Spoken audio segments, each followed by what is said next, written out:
Muy buenas tardes para todas y todas. En este pequeño video quisiera mostrarles cómo ingresan a la plataforma virtual para hacer los ejercicios propuestos para esta semana. El link por donde ustedes van a ingresar directamente es www.ucp.edu.co, tal como aparece aquí. Y cuando le dan clic en Google, les va a aparecer directamente la información que ustedes ven acá. A continuación está la página principal de la universidad. Luego por esta línea verde, donde dice Pereira, se van a ir directamente hasta virtual. Y en virtual van a entrar directamente a UCP virtual y les va a aparecer esta pantalla. Ya están próximos a entrar a la plataforma virtual que ha sido diseñada para este ejercicio. Luego, en iniciar sesión, le dan el número de su cédula. Yo le doy la mía y después le dan la contraseña, que para todos se diseñaron los 4 primeros números de cada una de sus identificaciones. Si la ha cambiado, porque ustedes tenían la opción de cambiar, deben colocar por la que la cambiaron. Si no lo ha hecho o lo olvidó, debe comunicarse con nosotros para asignarle nuevamente la que tenía. Le dan entrar y ahí aparecen, en la parte izquierda, deben aparecer en cada una de sus pantallas cada uno de los módulos que hicieron en los tiempos pasados. El módulo de Ceneida debe aparecer de primero, el segundo es de Yulman, el tercero el mío. En este caso van a abrir el que dice Didáctica de la Educación Religiosa y les va a aparecer esta imagen con esta presentación. Didáctica de la Educación Religiosa Escolar. Presentación del docente, programa del curso y un glosario, y también todo lo que se hizo en la sesión 1, en la cual nos encontramos allá en Bucaramanga.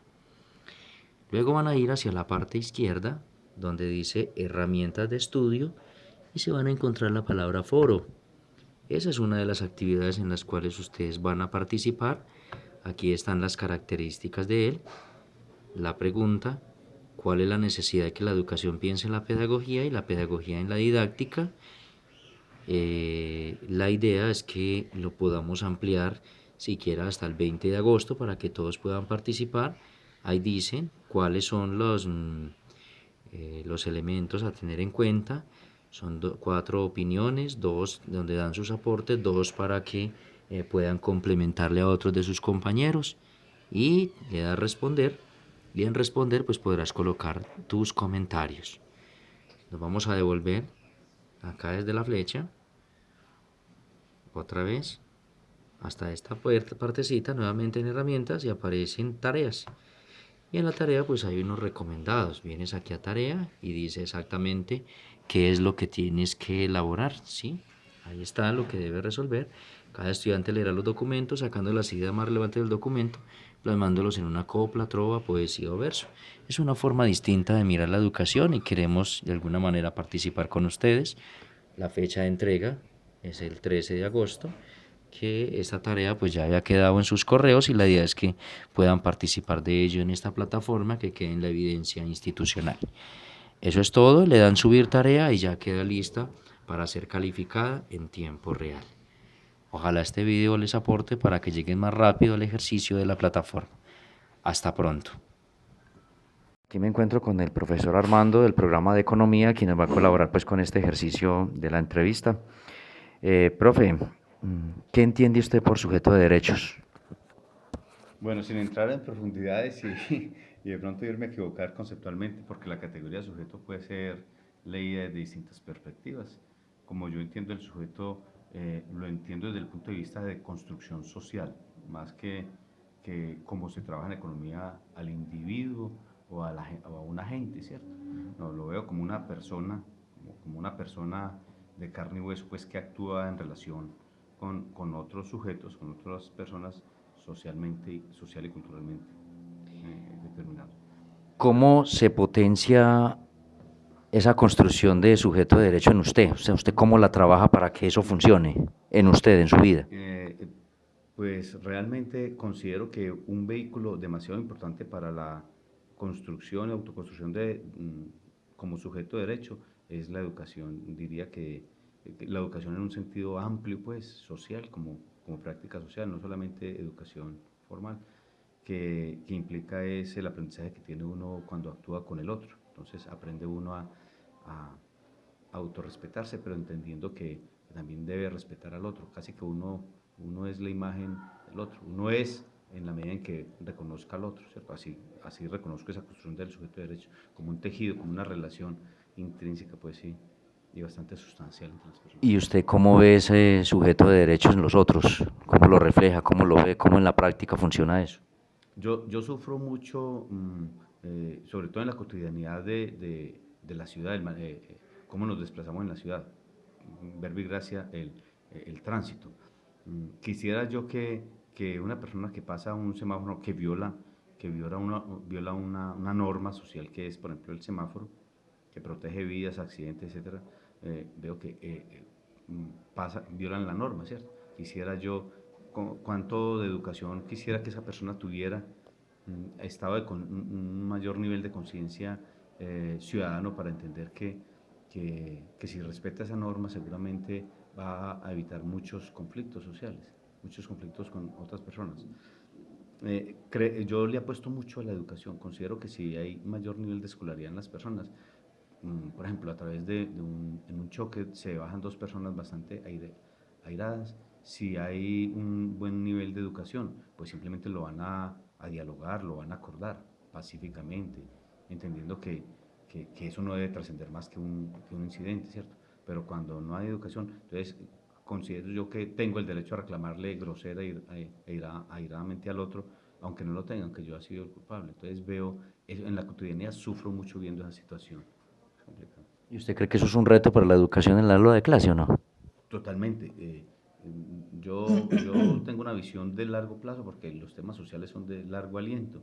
Entonces hay que comenzar a construir un nuevo sujeto de derechos desde el aula, inclusive con todas las dotaciones que debe tener ya desde la familia, desde el hogar, que es la unidad más íntima y primaria. Y es una secuencia, es un proceso infinito pues del resto de su vida, tanto en la actuación de la escuela como institución social y en todas las otras instituciones pues también. ¿Cómo lee la siguiente frase?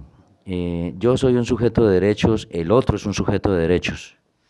Yo no podría de manera egoísta mm, y egocéntrica pensar que yo soy el que tengo la razón y los derechos y exigirlos, aunque pasando por encima del otro, ¿no? Yo tengo que reconocer que los derechos deben ser compartidos. Por ejemplo, si yo exijo el derecho al respeto, pues el otro también tendrá que estar pensando en lo mismo. Entonces, es un poco como resumo la respuesta de esa frase en lo siguiente. Hombre, yo tengo que cuidarme muchísimo, muchísimo que el alter, el que tengo al frente, el más cercano, no pase por encima de mí, pero tengo que tener mucho cuidado, esmero en no pasar por encima del otro también, o sea, que haya una reciprocidad en el respeto, que sea mutuo, pues, pero de manera convencida y declarada, ¿no? ¿Cómo se construyen las relaciones afectivas en medio de las prácticas que tiene usted con los estudiantes? Relaciones de Sí, afecto. lo primero que yo reconozco en el otro es su identidad, sus particularidades, las diferencias que hay entre los estudiantes. Veo que hay estudiantes más cercanos, otros más lejanos, unos más tímidos, otros más abiertos, unos más dedicados, y veo esas diferencias y trato de, de que ese fenómeno no afecte, pues, digamos, alguna parcialidad en términos de evaluación.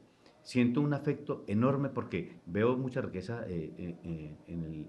una vez que reconozca a cada uno de los sujetos de los estudiantes, en tratarlos como son, ¿cierto? Por ejemplo, tengo unas relaciones con unos estudiantes muy distintas a como las tengo con el otro, pero sé que son muy interesantes los distintos tipos de relaciones.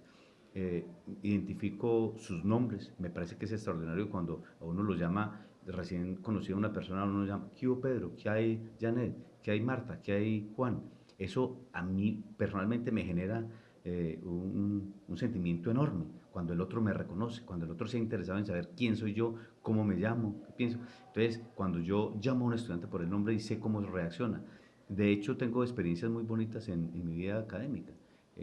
Un estudiante que lo veía una niña que me veía muy aislada en el grupo, no participaba, y alguna vez en un encuentro casual yo la identifiqué y la llamé por el nombre, y eso como que hubiera sido tocada por la mano invisible de Anne Smith, mágicamente. Eso en clase era la que participaba, era la que levantaba la mano y nos volvimos amigos. Ese detalle tan sencillo me pareció pues muy interesante. Entonces, ahí yo soy muy afectivo y creo que los estudiantes diferencian ese afecto del respeto. Ellos saben hasta dónde van conmigo, ¿cierto?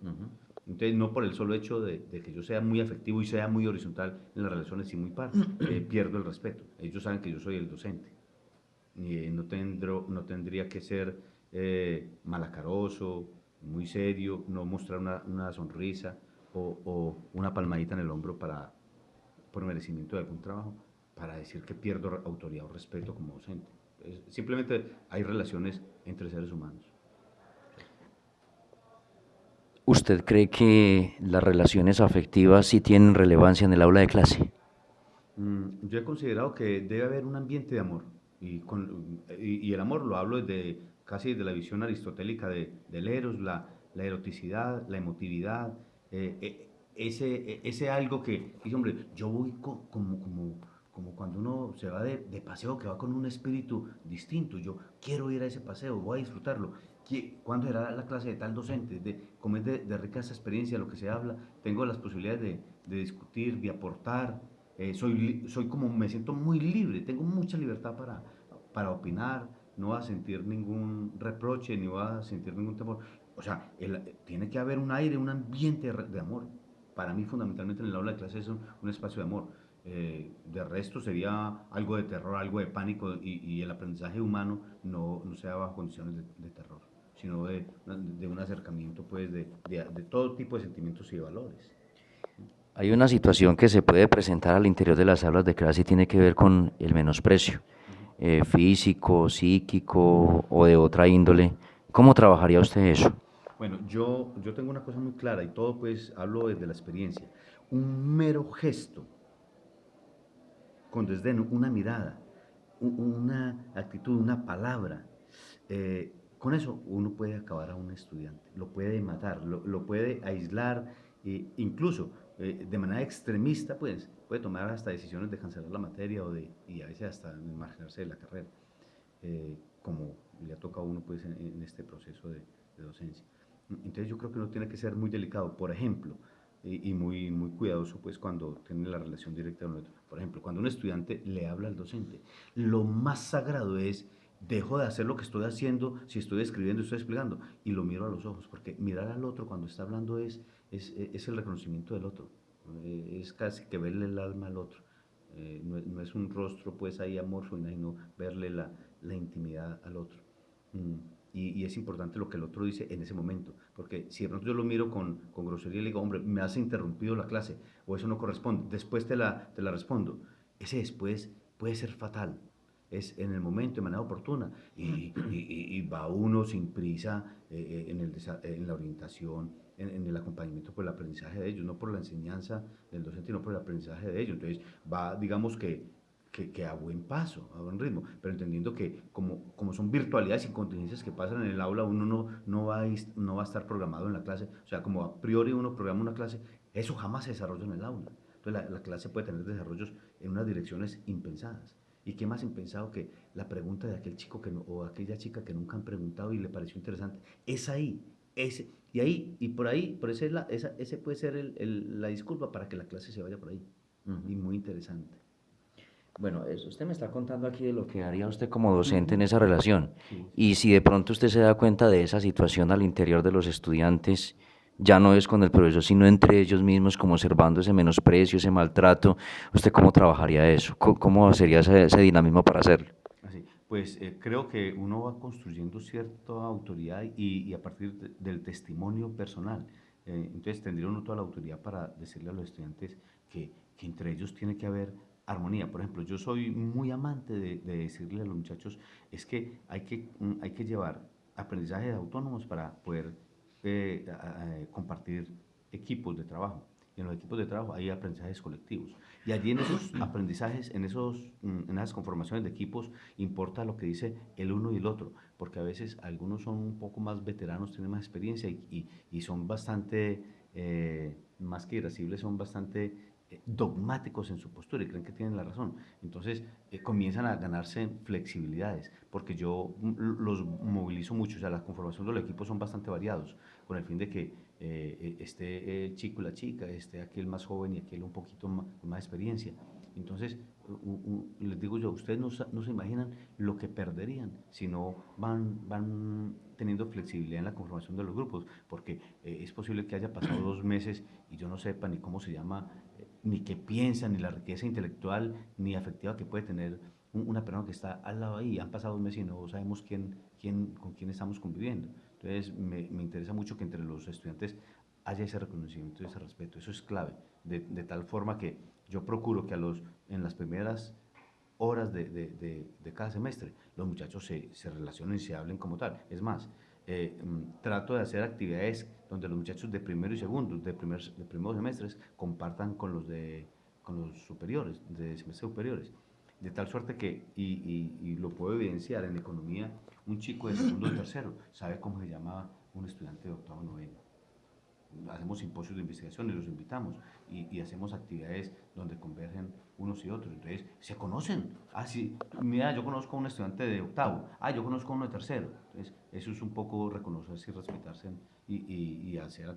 Y hoy día, con todos los adelantos pues, de todas estas comunicaciones que montan grupos de WhatsApp y todo, es mucho más fácil, ¿no? Esta pregunta sí es muy personal, Armando, pero es muy, muy importante. ¿Cómo se trabaja usted para potenciar la autoestima en usted y el autorrespeto? Autoestima, autorrespeto, ¿cómo lo trabaja usted para su vida? Ujú. Eh, yo diría que sería muy lastimoso para cualquier sujeto, cualquier persona que no comience por quererse. Es decir, yo no podría medir a otro si no tengo con el instrumento para medirlo. Entonces, si yo me estimo, ¿cierto? Y me respeto, yo puedo estimar y respetar a otro. O sea, yo no podría medir a otro con algo que yo no tengo. Entonces, lo primero que tengo, yo me quiero mucho y sé, pues no de manera de ególatra ni nada, pero hombre, yo reconozco, mire, soy capaz de hacer un juicio crítico y decir, mis potencialidades son estas y mis falencias son estas, para poder las unas exaltarlas más y las otras irlas trabajando y superando. Entonces, yo digo, porque hay una palabrita que me gusta mucho, inclusive trabajarla con los estudiantes, que se llama alexitimia. Hay personas que tienen como problemas genéticos para darse a querer de otros o a respetar a otros. Entonces dice uno, no, yo tengo que quererme mucho, ¿cierto? Y pensar que soy importante, que puedo contribuirle a un grupo social o donde pertenezco, en fin. eh, y también reconozco esa potencialidad en el otro. Entonces puedo decir hasta qué nivel, digamos, valorativo, hasta qué nivel ético puede alcanzar otra persona, pues, porque yo también estoy reconociendo y parto de un punto de vista que soy ético y que tengo valores, ¿cierto? Sin valores es muy complicado, sin posturas éticas y morales es muy complicado ir a asumir juicios de valor por otros. ¿Y eso también aplicaría para el autorrespeto? Sí, sí, sí, claro. Eh, eso casi que es una cosa sagrada, autorrespetarse. Por ejemplo, yo valoro mucho la vida y valoro mucho la salud. Entonces, ¿cómo me respeto? Ah, yo no fumo ni tomo licor. A eso yo me estoy queriendo, me estoy respetando. Y estoy convencido que he venido cambiando mi estilo de vida y mi estilo de vida es para mejorar. Entonces, me estoy queriendo, me estoy respetando. Inclusive, eso lo comento a colegas, inclusive a estudiantes, y les digo, ustedes no tienen que seguir las huellas mías, pero yo más o menos tengo esta actitud en mi vida. ¿Y a cuánto les puede llegar? ¿Cuántos pueden en el momento tener el espíritu abierto y les puede llegar una palabra, ese mensaje, así sea del mínimo gesto? Entonces va siendo uno también por uno y por el otro, ¿no? Con su testimonio de vida. Armando, ¿qué entiende usted por tejido social? Bueno, lo que yo he escuchado de tejido social se parece mucho a lo que es capital social, no sé, algo así parecido. Es afianzar, fortalecer y hacer crecer la confianza. La confianza que tienen que tener las personas entre sí en los distintos grupos, por ejemplo, grupos familiares, grupos de familias y hogares en un barrio o entre barrios, y así en distintos niveles de escala, o sea, ganar confianza. Por ejemplo, cuando uno dice, vamos a construir tejido social en un barrio, con un ejemplo lo digo, hay una desgracia una situación de tiempo, una catástrofe, algo así, una coyuntura negativa que le ocurra a un barrio y supongamos que sea bastante marginado de por sí ya y queda más en ruinas. ¿Y cómo se reconstruye ese tejido social a partir de la confianza y del trabajo mutuo y del bien común? Eso es una elegancia, reconocer esa potencialidad que tiene el ser humano, o sea, lo que se llaman relaciones émicas, construir desde casi desde la nada, desde un recuerdo, desde unas prácticas culturales, volver a fortalecerse, desarrollar la capacidad de resiliencia, es decir, seremos capaces de volver a estar también, no en las mismas instituciones, pero también o más que otro. Eso es una construcción de tejido social y la considero que debe ser de abajo hacia arriba, necesariamente de abajo hacia arriba. Armando, eso que acaba de decir usted se aplicaría también para el espacio educativo, ¿no? Totalmente. No, no, no, es que yo veo el espacio educativo, lo equiparo mucho al espacio de la intimidad del hogar. Es que lo que se desarrolla en el aula de clase es una cosa extraordinaria, magnífica. Estar uno frente al otro, reconocer al sujeto de manera individual. Cuando uno logra, por la experiencia docente, ver el rostro a cada estudiante y no ver un solo rostro, un estudiante en masa. Entonces, sí, eso le ocurre a uno en el hogar también. Entonces, lo que le ocurre en la vida misma, en el hogar, le ocurre en el sector educativo y en la práctica docente. Exactamente. Hay que hacer reconstrucción social, pero ya lo llevaría yo al ámbito de la reconstrucción académica, ¿cierto? Sí. Entonces, la universidad apoya desde unas instancias que tienen, por ejemplo, como el PAC. Nosotros, de alguna manera, hacemos eso, contribuir a esa solidez de un tejido académico, ¿cierto? Pero no se queda solamente en lo académico, va también, por dicho, con solo decirlo en un término, lo abarca todo, tejido humano, el tejido humano que tiene todas las aristas de la complejidad y multidimensionalidad del ser, ¿cierto? Cuando usted está hablando de todo esto, podemos decir entonces que el tejido solidario está abarcando ahí lo educativo con los compañeros, sea docente, docente, y con los estudiantes también. Sí, sí, Sí. entre docentes, entre estudiantes y entre los estudiantes y los docentes. Sí, es como colocar en el centro a los protagonistas del proceso, ¿cierto? Didácticamente hablando, está mediado y con una disculpa que es excelente, que es el conocimiento, pero es la relación recíproca, interesantísima, ¿cierto? Entre dos personas. Lo que pasa es que una de ellas tiene más experiencia y se hace interesante frente a los estudiantes, en el caso de los docentes, porque tiene, digamos, más autoridad académica e intelectual. Más por obvias razones, por su madurez y por el credencialismo que representa. Pero esto no lo hace de que establezca una brecha y jerárquica entre el estudiante y él mismo, porque entonces si esa brecha no se achica y no se parte desde relaciones horizontales, es muy difícil. Entonces, esa relación en el aula se tiene que dar es justamente cuando uno desciende, es para poder acompañar al otro en su ascenso, ¿cierto? Porque si se establece esa diferencia y esa brecha, el uno simplemente enseña y cree que por hablar enseña, y el otro solamente escucha y cree que por escuchar aprende. Es muy complicado. Armando, esta es un poquito dura, pero, No, pero pero no, muy, no es muy. muy, no es muy, muy teórica, pues, pero sí como en la lectura que usted hace de sí mismo. Usted como sujeto, ¿cómo lee lo ético y cómo lee lo político? ¿Cómo lo entiende usted en su vida? Pues que yo creo que tenemos que separar esas dimensiones para poder como profundizar en cada una de ellas, pero separar lo ético, que ese fue uno de los problemas que tuvo el nacimiento de la economía como ciencia, que cuando nació la economía era economía política enraizada con la historia, enraizada con la política, y la ética pues, en un marco de ética y moral bien establecido. Y cuando comienzan a separarse y a independizarse en estas disciplinas científicas y se marginan, se vuelven neutrales, ahí es donde vino el crack, el gran problema, la gran crisis, ¿cierto? La crisis que todavía hoy estamos viviendo.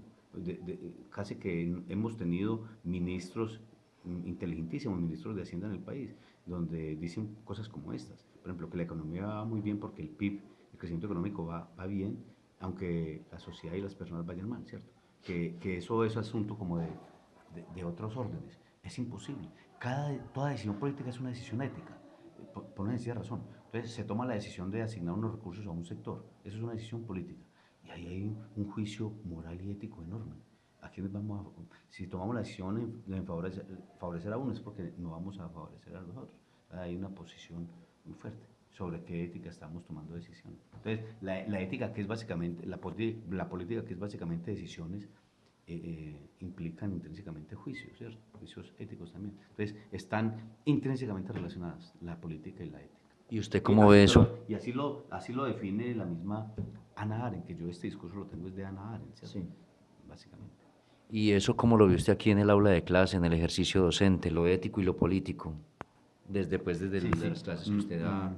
Yo tengo que reconocer que esa dimensión política, esa toma de conciencia, de asumir partido, es floja, es bastante débil en la universidad. O sea, que nos hace que hay que superar un espacio muy definido como es una clase de democracia y ciudadanía, ¿cierto?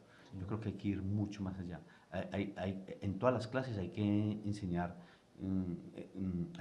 pues los distintos contenidos, pero en un ambiente de democracia y ciudadanía. O sea, no dejarlos, es como cuando yo trato el tema de la epistemología. Enseñar epistemología por allá en un semestre superior es un error. Deberíamos enseñar introducción a la economía desde la epistemología y todos los cursos de primero hasta noveno de manera transversal, enseñar epistemológicamente la construcción del conocimiento. Lo mismo en este aspecto de la democracia y la ciudadanía.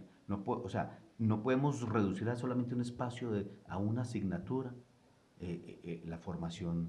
La formación tiene que ser un ambiente en la universidad. Uno ve aquí que se viene ganando espacio. Por ejemplo, cuando hemos tenido la oportunidad de abrirles la oportunidad a los candidatos para las distintas dignidades políticas del municipio y del departamento. Aquí han venido a hacer sus análisis de plataformas de gobierno y los estudiantes son los que están llenando los auditorios, están preguntando, están cuestionando. O sea, se está avanzando bastante, ¿cierto? Pero veo que todavía nos falta muchísimo porque muchos estudiantes consideran que la política, eso es como para los veteranos, para los gamonales tradicionales, o eso es para muchos una jartera, porque eso implica ser corrupto, porque implica ser desleal y cosas de eso. Entonces, digamos que falta trabajar mucho en lo político en la universidad. Y si hemos trabajado mucho, nos falta aún mucho más. ¿Listo? Cuando pensamos en ese constructo, ¿usted qué espera alcanzar de todo eso? Transformaciones sociales, transformaciones personales. Claro, todas las reflexiones, todas las discusiones, todo lo que uno lee, escribe y comenta, todo es pensando en que esto se tiene que transformar. No, es decir, tenemos una responsabilidad histórica enorme que no podemos dejarle a una sociedad reventada y casi que colapsada a la siguiente generación. Entonces, nuestro deber es, desde nuestro papel de formadores, es contribuir en las transformaciones del contexto y el entorno. Y qué mejor que desde el entorno educativo, desde el espacio educativo, porque creo que yo le apuesto mucho a la educación. Mi visión es la siguiente: con la educación no arreglamos todos los problemas humanos y sociales, pero sin la educación estaríamos demasiado primitivos, pues, estaríamos muy mal. Entonces, yo sí soy muy optimista y confío en que con este proceso que es interminable y es desinteresado, el proceso de la docencia, tenemos que transformar, porque es construir nuevas ideas en los jóvenes, o mejor, es propiciar y apoyar que ellos construyan nuevos relatos, nuevos megarrelatos y tengan nuevas construcciones de ciudad, de ciudadanía y de sociedad. Hay que poner el reto a los muchachos de ahora, decir, bueno, ¿tú cómo quieres ver a Pereira en el 2032? ¿O cómo quieres ver a Risaralda? ¿Cómo estás visualizando al país? ¿Qué país quieres tener y qué país quieres dejar a los chicos, ¿cierto? O sea, yo confío en que esto se tiene que transformar. De hecho, es imposible pensar en que la sociedad es estática, ¿cierto? Lo que pasa es que se tiene que transformar, pero no con ese eslogan de cambiar para que todo cambie, ¿cierto? Que todos los días estamos cambiando cosas, y nada cambia. No es cambiar para que las cosas cambien y se transformen para bien, ¿no? ¿Cómo se asume a sí mismo, por ejemplo? ¿Usted cree que es un sujeto construido o que está en construcción? ¿Cómo se lee usted a sí mismo? Pues yo aspiro a vivir bastantes años porque mi familia es longeva. Casi que llegaron mi papá y mi mamá hasta los 100 años, o sea, aspiro. Y cuando llegue a los 99 años, y si charlamos de estos temas, le voy a decir, confieso que apenas estoy naciendo. O sea que no me va a alcanzar la vida para continuamente avanzar en el proceso de autoconstrucción y de construcción en colectivo. O sea que el ser humano es interminable. Perfectible, obviamente, pero interminable en su construcción. Esto se va afianzando más con la siguiente pregunta, que es casi por la misma línea y no sé qué más nos pueda regalar ahí. ¿Su mirada de sí es hacia lo finito o hacia lo infinito? Sé que soy un ser finito en un entorno, en un medio, en un ambiente finito, pero creo en lo trascendente, en lo infinito también. ¿Cómo cree que son los procesos de transformación del sujeto? Ya esto es una pregunta hacia afuera. ¿Cómo creen que deben ser esos procesos? Bueno, en primer lugar, son de mucha elaboración, de mucho trabajo y de mucho tiempo. Coloco un ejemplo. Vamos a estudiar a Marx y entonces la pregunta concreta es, ¿de qué Marx estamos hablando? O a Heidegger, o a, se me escapa, a Wittgenstein. Entonces, de joven o viejo, adulto, o vamos a estudiar a Kuhn, por ejemplo, vamos a estudiar los paradigmas de Kuhn. ¿De qué Kuhn me estás hablando? ¿Cierto? O sea que pienso que después de una obra magna, los autores a los 10, 15 o 20 años de madurez han tenido que reelaborar su obra magna, ¿cierto? Entonces es una construcción eh, que siempre va a estar sujeta a cambios y a modificaciones. Pero recuérdame, precisamente la palabra porque me perdí un poco, la pregunta porque me perdí un poco. ¿Cree que cómo cree que son los procesos de transformación del sujeto? O sea, ¿cómo Ah, se sí, van sí, sí. funcionando? El solo hecho de ver, de observar, por ejemplo, al Marx, sigo con el ejemplo de Marx, del Marx joven y ya el Marx adulto, eso es una locura. Son como dos seres humanos muy distintos, ¿cierto? Muy diferentes. Eh, pero ¿qué ha habido en ellos? Muchísimo trabajo, muchísimas experiencias de vida, mucho desarrollo intelectual, mucha discusión.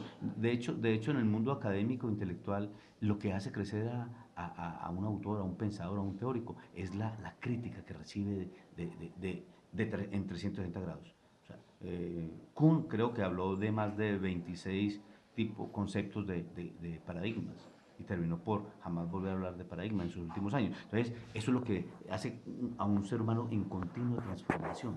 La crítica, la buena crítica del otro, ¿cierto? Asumir la crítica. Porque si uno se cierra a la crítica, se vuelve dogmático y se cierra y olvídate, ahí no hay nada. Entonces me petrifico en el tiempo.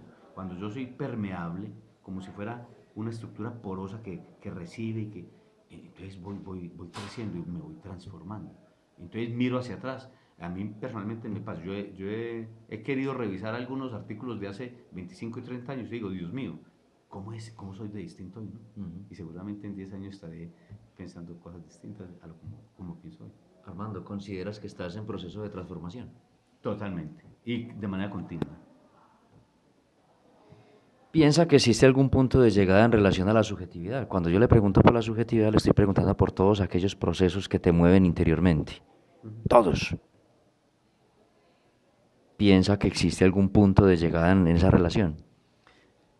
Yo de verdad, en estos afanes de la vida en la que andamos, no me he detenido como a pensar eso, sino que no lo leo desde mi propio ser, sino que lo leo en otros sujetos que han tenido unas experiencias de vida, de hechos que casi que los han llevado a un colapso, que han llegado como a un punto final, o como a un punto estático, no sé.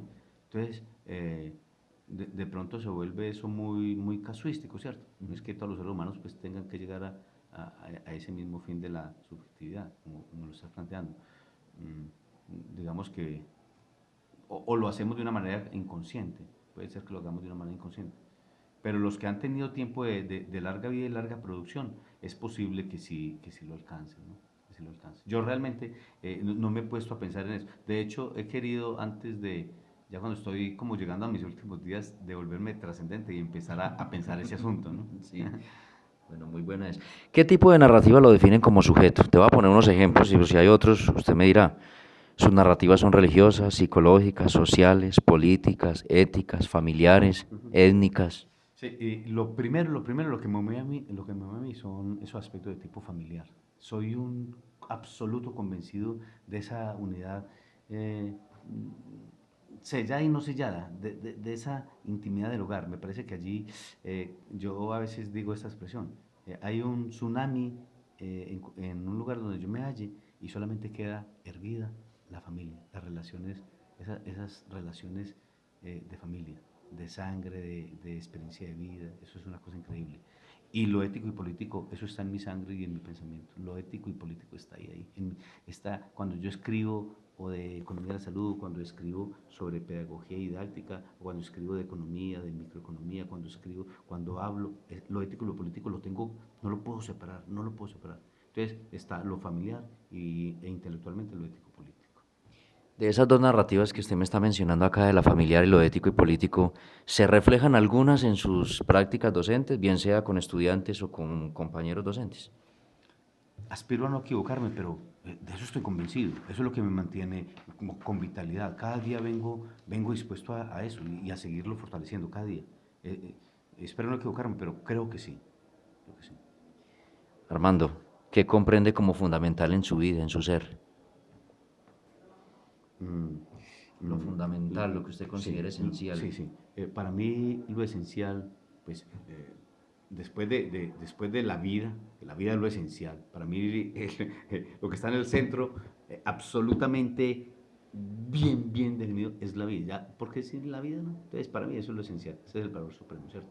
La vida. Para mí esencial es el estar convencido de un ser trascendente. Eso me lleva a mí a la estratosfera, eso me saca de la racionalidad y me lleva a otros niveles, del total convencimiento, de la confianza, de la fe.